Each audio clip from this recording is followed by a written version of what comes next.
AI ကိုသုံးပြီးတော့စာသင်ပြတဲ့နည်းလေးပါပထမဆုံး Google ထဲဝင်ပါမယ် AI မုတ်ကိုရေးပါမယ်ပြီးတော့မြန်မာလိုအင်္ဂလိပ်စာ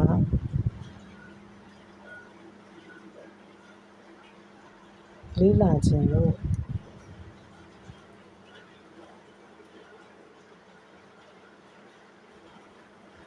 AI tutor လုပ်ပေးပါလို့ရေးထည့်တော့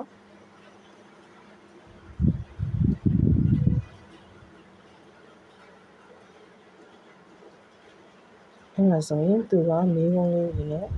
ညွှန်ကြားချက်လေးတွေကိုချပြပါလိမ့်မယ်အဲ့ဒီအခါမှာကိုယ်နဲ့သိတော်တဲ့ဟာလေးကိုရွေးချယ်ပြီးတော့ဖြေချရမှာဖြစ်ပါတယ်ကောင်းတဲ့အချက်ကမြန်မာလိုပြောဆိုလို့ရတာပါကိုလေခြင်းတဲ့ဟာကိုရှင်းရှင်းလင်းလင်းအမေးအဖြေလုပ်ပြီးတော့ဆက်လက်သင်ကြားနိုင်ပါတယ်